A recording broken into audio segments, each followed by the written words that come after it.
South India shopping mall kilo sale అభిమానుల కోరికపై శ్రావణంలో కూడా ఆషాఢం ధరలకి.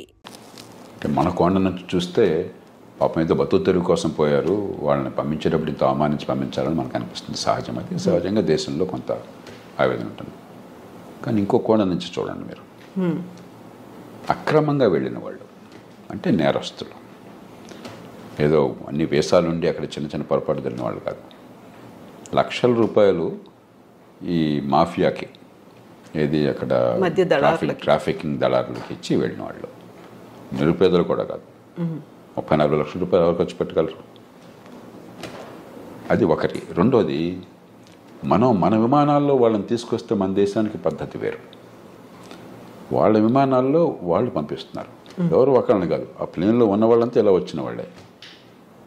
వాళ్ళు చాలా డెస్పరేట్ అయిపోయారు అనుకోండి. డెస్పరేషన్తో వెళ్ళింది అక్కడికి.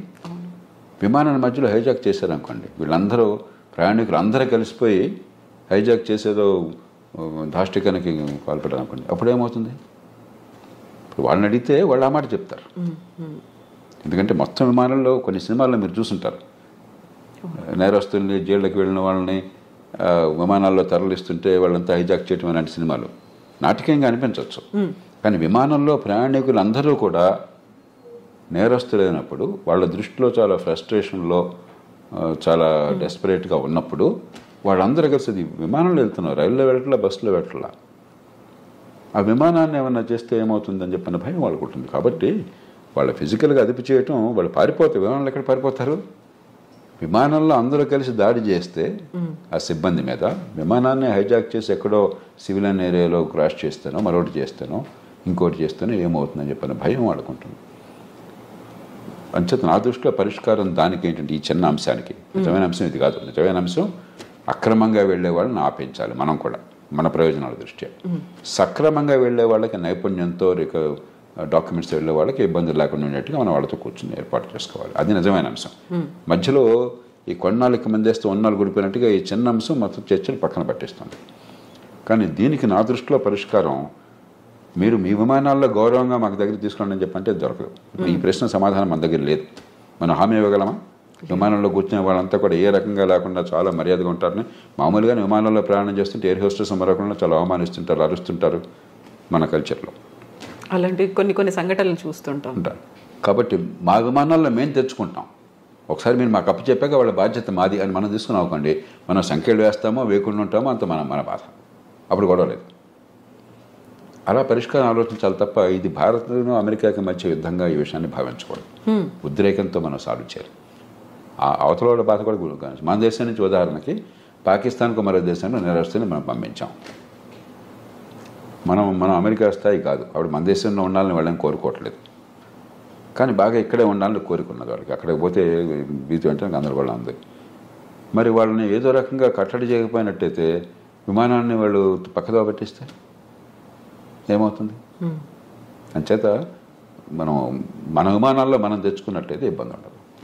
కాకపోతే సార్, ఇప్పుడు మాల్యా లాంటి వాళ్ళని, నీరవ్ మోదీ లాంటి వాళ్ళు, మెహుల్ చోస్కి వాళ్ళని కోట్లాది రూపాయలని వాళ్ళకి రైట్ ఆఫ్ చేసేసి, వాళ్ళు ఎక్కడున్నారో తెలీదు, తెలిసినప్పటికి కూడా వాళ్ళని తీసుకువచ్చే ప్రయత్నాలు ఇవన్నీ జరగనప్పుడు, వీళ్ళు పాపం అమాయకంగానో లేకుంటే ఇంకెవరి మాటలో నమ్మి వెళ్ళిపోయిన తర్వాత వీళ్ళని అంత అమానవీయంగా తీసుకురావాలనేది ఇక్కడ డ్యూయల్ రోల్ ఉందా సార్? రెండుకి తేడా ఉంది. మనం చాలా ఎమోషనల్గా చేస్తున్నాం. నీరవ్ మోదీ కానీ మాల్యా కానీ క్రమక్రమంగా తిరిగి వస్తున్నారు ఇండియాకి. వాళ్ళు ఆ దేశంలో ఎవరే దేశంలో ఉన్నా, ప్రజాస్వామ్య దేశాల్లో రాజ్యాంగం కింద వాళ్ళ హక్కులు స్వేచ్ఛలు ఉన్నాయి, ప్రాథమిక హక్కులు స్వేచ్ఛలు ఉన్నాయి. దాని ప్రకారం డ్యూ ప్రాసెస్, కోర్టులకు వెళ్ళటం, ఎక్స్ట్రడిషన్ కోసం మనం కోరితే ఈ కారణంగా మమ్మల్ని పంపించదని వాళ్ళు కోరటం, చివరికి కోర్టు తీర్పు అవటం, అంతా కూడా వాళ్ళు డబ్బులు ఉన్నాయి కాబట్టి మంచి లాయర్లు పెట్టుకుంటారు, కోర్టులకు వెళ్తారు. అంతేగాని మనం తీసుకోవడం మన చేతుల్లో లేదు. మనం ఎవరం కూడా నీరవ్ మోదీనో మాల్యానో మరొకరినో తీసుకురావద్దని మనం అనుకోవటం కాదు. ఆ దేశంలో పోయి దాడి చేసి వాళ్ళని తీసుకొచ్చే శక్తి లేదు, అధికారం లేదు మనకి. వాళ్ళు మనకు పంపించడానికి సిద్ధపడాలి. దానికి ఒక ప్రాసెస్ ఉన్నది. ప్రపంచంలో ఎంత కుబేరుడైతే అంత ప్రాసెస్ ఆలస్యం అవుతుంది. కోర్టులో అంత గట్టి లాయర్లను పెడతారు, అంతగా వాయిదా వేస్తూ పోతుంటారు. అంతే తప్ప ఇక్కడ వీళ్ళని మనం తీసుకురావటంలా. ఆ దేశంలో చట్టాలు ఉల్లంఘించారు, అక్కడ కోర్టులు వీళ్ళ కేసులు ఒప్పుకోలేదు, కాబట్టి విధిగా రావాల్సి వస్తుంది. అలా చూడాలి తప్ప దీని ప్రధాన్ని మనం ఒక ఎమోషనల్ కోణం నుంచి చూస్తే పరిష్కారం రాదు. సో ఇప్పుడు టారిఫ్లు విధించడం అనేది అమెరికాకి ఏ దేశం నుంచి స్టీల్, అల్యూమినియం ఇలాంటివి వచ్చినప్పటికీ కూడా 25% వాళ్ళ మీద సుంకాలు విధిస్తాము అనేటువంటి ఒక ప్రకటనతో పాటుగా ప్రతి చోట కూడా ట్రంప్ తన మార్కును చూపిస్తున్నాడు అనే మాట వినిపిస్తోంది. అదే సమయంలో పొద్దున ఒక మాట చెప్తున్నాడు, మధ్యాహ్నం ఇంకో మాట చెప్తున్నాడు, సాయంత్రం ఇంకో మాట చెప్తున్నాడు. మామూలుగా ఏంటంటే పరిపాలనలో ఎప్పుడు కూడా విధానం ఏం కావాలని మల్లగొల్లాలు పడుతూ ఉంటారు.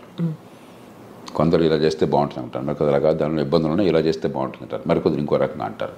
ఇవన్నీ చర్చించుకుని నిగ్గు తేల్చి చివరికి ఏది మంచి విధానం ఆలోచించి అప్పుడు పై స్థాయికి పంపిస్తారు. ఓ ప్రధానమంత్రి స్థాయిలో, దేశ రాష్ట్రపతి స్థాయిలో, ప్రభుత్వం స్థాయిలో ఇవన్నీ ఈ ఆలోచనలు, ఈ లాభ నష్టాలని బేరీ చేసుకుని పంపిస్తారు. ట్రంప్ ఏమవుతుంది, పురిలో ఏదో ఆలోచన పడుతుంది, వెంటనే ఆయన దేశాధినేతగా ప్రకటించేస్తున్నాడు. మధ్యాహ్నానికి అది కష్టం అనిపిస్తుంది, వెంటనే మార్చుకుంటున్నాడు. పొద్దున్న ప్రకటించినప్పుడు ఆయన బృందం అంతా వైట్ హౌస్లో ఆయన కేబినెట్ మంత్రులు కానీ లేకపోతే ఆయన ఉన్నతాధికారులు కానీ మా నేచురల్గా నాయకుడు దేశాధినేత ఆదేశం ఇచ్చాడు కదా ఆయన సమర్థించాలా. మధ్యాహ్నం మాట మారుస్తున్నాడు, మళ్ళీ దీన్ని సమర్థించాలా. సాయంత్రం ఇంకో మాట చెప్తున్నాడు, మళ్ళీ దాన్ని సమర్థించాలా. అంటే ఒక తొగ్గలకి వ్యవహారంలాగా తయారవుతుంది. ట్రంప్ కూడా నిలకడగా, ఎందుకంటే నిలకడగా కొన్ని విషయాల్లో నిలకడగా అనిపించవచ్చు. ఇమిగ్రెంట్స్ ఉండటానికి వెళ్ళలేదు, అక్రమంగా వచ్చినటువంటి ఇమిగ్రెంట్స్ ఉండటానికి వెళ్ళలేదు, అక్కడ కన్సిస్టెంట్గా ఉన్నాడు. మంచి వచ్చేటో పక్కన పెట్టండి. అలాగే మరికొన్ని విషయాలు, కానీ కొన్ని విషయాల్లో పొద్దున మధ్యాహ్నం సాయంత్రం ఒక్కసారి ప్రభుత్వం మాట 2-3 సార్లు మారిపోతుంది. అది ఏ దేశానికి మంచిది కాదు. విధానాలు లోతుగా ఆలోచించాలి, తొందరపడి నిర్ణయాలు చేయకూడదు, అన్ని రకాలుగా పూర్వాపురాలు పరిశీలించాలి. వినదగిన ఎవరు చెప్పినా అని చెప్పని మీరు ఏదనుకుంటున్నా దానికి వ్యతిరేకంగా చెప్పేవాళ్ళ మటుకు ఆలోచించి నిర్ణయం తీసుకోవాలి. తీసుకున్నాక నిలకడగా ఉండాలి. ఇప్పుడు ఆలోచించకుండా తొందరపడి నిర్ణయాలు, నిలకడ లేకుండా వెనక్కి వెళ్ళటం జరుగుతుంది. ఇప్పుడు జన్మతః పౌరసత్వం రద్దుకు సంబంధించి చేసినటువంటి అనౌన్స్మెంట్ అది ఏ దిశలో ముందుకెళ్తుంది అనుకుంటున్నారు సార్? అది జరగదు. ఆ దేశంలో కోర్టులు అంగీకరించవు, ఆ దేశంలో రాజ్యాంగం ఒప్పుకోదు, రాజ్యాంగాన్ని మార్చడం ఎవరి తరమో కాదు. అయితే ఒక్కటే అవకాశం ఉన్నది, ఇది సుప్రీంకోర్టు దాకా వెళుతుంది. బహుశా వెళితే సుప్రీంకోర్టు తీసుకోవాలనేది. మన దేశంలాగా ప్రతి కేసు సుప్రీంకోర్టు తీసుకోవద్దు. అక్కడ కింద కోర్టులో దీన్ని ఆపేశారనుకోండి, సుప్రీంకోర్టు తీసుకోకపోవచ్చు అసలు. మన దేశంలో ప్రతి చెత్త చెదారం ప్రతి కేసు వెళ్ళిపోతుంది సుప్రీంకోర్టుకి. అక్కడ అట్లా ఉండదు. ఏడాదికి 100 కేసులు చూస్తారంతే. వాళ్ళు ముఖ్యం అనుకున్నాయి, మిగతావన్నీ అప్లికేషన్ పెట్టి మాత్రం కోర్టుకు తీసుకురావాలి. ఊరికే డాకెట్ షీట్ నిండిపోతుంది, కోర్టుకు వేరే పని ఉండదు. ఒకవేళ తీసుకుంటే సుప్రీంకోర్టు తిరస్కరిస్తుంది. కానీ బహుశా ఏది ఆమోదించే అవకాశం ఉంది అంటే గట్టిగా ప్రభుత్వానికి వాదించే అవకాశం ఒకటి ఉన్నది. అక్రమంగా తల్లిదండ్రులు గనక దేశానికి చొరబడ్డట్టయితే,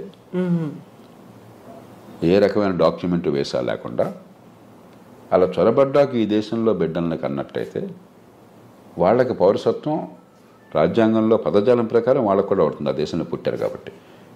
కానీ రెండో పార్ట్ పదజాలం మళ్ళీ కొంచెం సందిగ్ధంగా ఉంది. కాబట్టి దేశంలోకి రావడమే అక్రమంగా ఉన్నారు కాబట్టి అక్రమంగా వచ్చిన వాళ్ళకు, అక్రమంగా ఉన్న కాలంలో పుట్టితే వాళ్ళకి లేదు అని చెప్పని బహుశా కోర్టు ఒప్పుకోవచ్చు, మనకు తెలియదు. కాబట్టి భారతీయులకి ఇప్పుడు ఈ రకంగా అక్రమంగా వెళ్ళిన వాళ్ళకి ఇబ్బంది అవుతుంది. కానీ 195 మంది భారతీయులు ఈ దేశం నుంచి అమెరికా పోయేది చదువుకున్న వాళ్ళు, నైపుణ్యం ఉన్నవాళ్ళు, ఆ దేశంలోనే ఉన్నత విద్యను పొందిన వాళ్ళు చాలామంది, నైపుణ్యం వల్ల చాలా పూర్తిగా పద్ధతి ప్రకారం వీసా పొందిన వాళ్ళు. వాళ్ళకి ఎలాంటి ఇబ్బంది ఉండదు. మన ఊరికి అనవసరంగా కంగారు పడిపోయి ఏదో కంపెనీపోతే అనుకోవడం తప్ప నాకు 100కి వాళ్ళు ఏమాత్రం అనుమానం లేదు. కానీ అక్రమంగా చొరబడిన తల్లిదండ్రులకు పుట్టిన సంతానమైనట్లయితే సుప్రీంకోర్టు బహుశా వేరే స్టాండ్ తీసుకోవచ్చు. సార్, మీరు ఇప్పుడు 95% ప్రాపర్ మెథడ్లో వెళుతున్నారు అనుకున్నప్పుడు మిగతా 5%ని విమానాల్లో ఆ దేశాలకు పంపిస్తుంది. మన భారతదేశం వాళ్ళని ఎలా ట్రీట్ చేయాలి, ఏం చేయాలంటారు? అవగాహన కల్పించాలా? మళ్ళీ అవకాశం ఇప్పుడు ఈ దేశంలో 145 కోట్ల జనాభా ఉంది, 54 కోట్ల మంది పనిచేసేవాళ్ళు ఉన్నారు. దానిలో అత్యధికులు అసంఘటిత రంగం, రెక్కాడితే డొక్కాడిన వాళ్ళు, రేపు పొద్దున భోజనం ఎక్కడ దొరుకుతుందో తెలియని వాళ్ళు. కాబట్టి మన దేశంలో వాళ్ళేదో అక్రమ ఖర్చు పెట్టి అమెరికా వెళ్ళారు కాబట్టి వాళ్ళని ప్రత్యేకంగా నెత్తినెక్కించుకోవడం సాధ్యం కాదు. అందరి పౌరులతో సమానం. ఈ దేశంలో అందరికీ ఏ ప్రయత్నాలు చేయగలుగుతాం మనకున్న వనరులతో, మనకున్న పరిస్థితుల్లో, మనకున్న అవకాశాలతో ఆ ప్రయత్నాలు వాళ్ళకి చేస్తాం తప్పితే వీళ్ళని ప్రత్యేకంగా నెత్తిన పెట్టుకోవడం నేను చెప్పిన మాట రుచించకపోవచ్చు. ఎందుకంటే మన దేశంలో 2 రోజులు కొంచెం ప్రచారంలోకి వస్తే అది ప్రపంచంలో మోస్ట్ ఇంపార్టెంట్ ఇష్యూ. అంటే భారతదేశంలో ఈ కోట్ల మంది భవిష్యత్తు అక్కర్లేదా మనకి? కాబట్టి ఖచ్చితంగా ఈ దేశంలో ఉన్న మేరకు ఆ పరిస్థితులను బట్టి అవకాశాలు ఉంటాయి. అక్కడి నుంచి వచ్చేవాళ్ళు మరి ఇంకోటి గమనించండి, అత్యధికులు లక్షలాది రూపాయలు ఖర్చు పెట్టి వెళ్ళిన వాళ్ళు. కాబట్టి వాళ్ళు కొంత సొంతంగా బతకగల వాళ్ళు, బతకలేని వాళ్ళు కాదు. అందులో మనం చర్చలు చేసినప్పుడు కూడా పత్రికల్లో కానీ టీవీల్లో కానీ ఇదేది మిడిల్ ఈస్ట్ అనుకోండి, అక్కడికి వెళ్ళిన వాళ్ళు అత్యధికులు, కొందరు బాగా నైపుణ్యం ఉన్నవాళ్ళే, మిగతా వాళ్ళు పాపం కాయ కష్టం చేయడం కోసం వెళ్ళిన వాళ్ళు. అది ఇది ఒకటి కాదు. అంచేత మనం ఖచ్చితంగా సానుభూతి చూపెట్టాలి. అంతేగాని మిగతా అన్ని వదిలేసి వీళ్ళ కోసం ప్రత్యేకంగా ప్రభుత్వాలు చేయమంటే మిగతా ప్రజలంతా ఏంటి? ఈ దేశంలో ఒక భేద దేశం, కోట్ల మంది అసంఘటితంగా ఉన్నారు. 185-90 మంది నెల జీతం లేనటువంటి కష్టపడి పనిచేస్తున్న వాళ్ళు, రెక్కాడి దగ్గర డొక్కాడిన వాళ్ళు. అందరి సంగతి పట్టించుకోవాలి ప్రభుత్వం, అందరితో పాటు తప్ప అందరికంటే ఎక్కువగా నెత్తిన పెట్టుకోవడం సాధ్యమూ కాదు, అవసరమూ లేదు. సో ఇప్పుడు మోదీ విజిట్ అనేది ఉంది సార్, రెండోసారి రాష్ట్రపతి అయిన తర్వాత వెరీ ఫస్ట్ టైం మీట్ అనేది ఉంది. ఏం జరుగుతుంది సార్? ఏమేమి ఎక్స్పెక్ట్ చేయొచ్చు మనం? ఇప్పుడు 3 విషయాలు. ఒకటి, ఇవన్నీ పక్కన పెడితే పార్టీ ఏదన్నా ఒకటి అమెరికాలో భారత్కి అమెరికాకి చాలా విషయాల్లో ఏకాభిప్రాయం ఉన్నది, ఉమ్మడి ప్రయోజనాలు ఉన్నాయి. అందుకనే వ్యూహాత్మకమైన ఒప్పందం, స్ట్రాటజిక్ అలయన్స్ అంటున్నాం. ఎందుకంటే చైనా పెద్ద భూతంలా కనిపిస్తుంది, వాళ్ళకి భూతం మనకి భూతం, వివిధ కారణాల వల్ల. ఆ నేపథ్యంలో దాన్ని మరింత సంఘటితం చేయడం, బలోపేతం చేయడం. రెండోది, ఇవన్నీ ఒక రకంగా చిన్న చిన్న సమస్యలు, పెద్ద సమస్యలు కాదు. మనకేదో పేపర్లో హెడ్లైన్ వచ్చింది కాబట్టి అనిపిస్తుంది, కానీ ఒక 10,000 మంది 20,000 మంది అక్రమంగా చొరపడిన వాళ్ళని తిరిగి పంపించడం అనేది లార్జర్ కాంటెక్స్ట్లో చాలా చిన్న సమస్య. అమెరికాలో బహుశా 50 లక్షల మంది భారతీయులు ఉన్నారు. 10,000 మంది 15,000 మంది లక్ష ఏంటి అసలు? వాళ్ళంతా అధికారికంగా చట్టబద్ధంగా వీసాలతో వెళ్ళిన వాళ్ళు. కానీ ఇలాంటి చిన్న చిన్న ఉంటాయి. ఇవన్నీ కూడా పరిష్కారం ఉభయతారకంగా కొంత ప్రయత్నం చేయడం. కానీ కీలకమైనది ఏంటంటే వాణిజ్యం, అంతర్జాతీయ వాణిజ్యం. భారతదేశానికి అమెరికాతో మిగులు ఉన్నది, కానీ పెద్ద మిగులు లేదు. పెద్ద మిగులు ఉన్నది అమెరికాకి కెనడాతో ఉన్నది,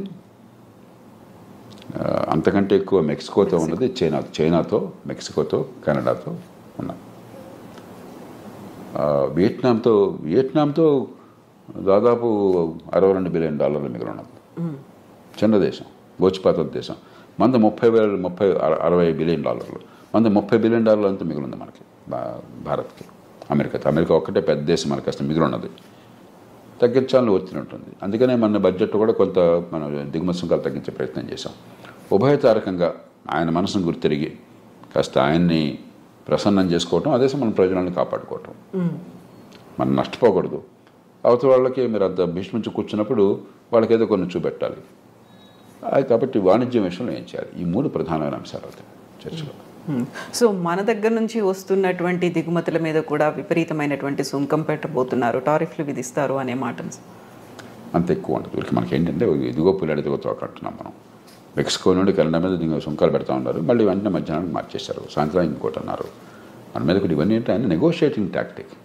ఒక ప్రభుత్వాధినేత నెగోషియేటింగ్ టాక్టిక్స్, మనకి సంప్రదింపుల్లో మాట్లాడేటువంటి వాటిని అనాలోచితంగానో లేకపోతే తాత్కాలికంగానో విధానంగా అంత ఆర్భాటం చేసి ప్రకటించకూడదు. ట్రంప్ స్టైల్ అది, ఆయన తీరే అది. మనం ఏం చేస్తాం? ఆయన తీరు మార్చలేం కదా.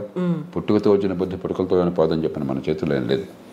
అంచేత మన మీద కొంత ఒత్తిడి మన మీద ఉంటుంది, కానీ భయంకరంగా ఏముండదు. మనం కూడా కొంచెం ఉభయతారకంగా వ్యవహరించినట్టయితే, మన ప్రయోజనాన్ని కాపాడుకుంటూ ఒడుకు వ్యవహరించినట్టయితే మనకి పెద్దగా నష్టం ఉండదు. సో ఫస్ట్ 100 డేసే కీలకమైనప్పుడు మీరు చెప్పినట్టుగా ఇన్ని కన్ఫ్యూజింగ్ నిర్ణయాలు పూటకొకటి మారుతూ ఉన్నప్పుడు వాట్ అబౌట్ మిగతా టెన్యూర్ అనేది ఎలా ఉంటుంది అనుకోవచ్చు సార్? ఇప్పుడు అమెరికాకి ఏమవుతుందో అమెరికా వాళ్ళు చూస్తుంటారు, మీకు నాకు బాధపడాల్సిన అవసరం లేదు. ప్రపంచానికి ఏమవుతుందని ఆలోచించాలి. ఏమవుతుందంటే అమెరికా తిరుగులేని నాయకత్వం ఉన్న దేశం, ఆర్థికంగా కానీ సైనిక పరంగా కానీ. ప్రపంచంలో కాస్త ఏమనాలి, ఒక కోఆర్డినేషన్, కొన్ని మౌలిక సూత్రాలు, కొన్ని మౌలికమైనటువంటి పద్ధతులు, అంతర్జాతీయ వాణిజ్యం కావచ్చు, మరొకటి కావచ్చు, ఇలాంటి విషయాల్లో అమెరికా ఒక పెద్ద పాత్ర వహిస్తోంది. అమెరికా ఆదర్శంగా ఉంటుంది.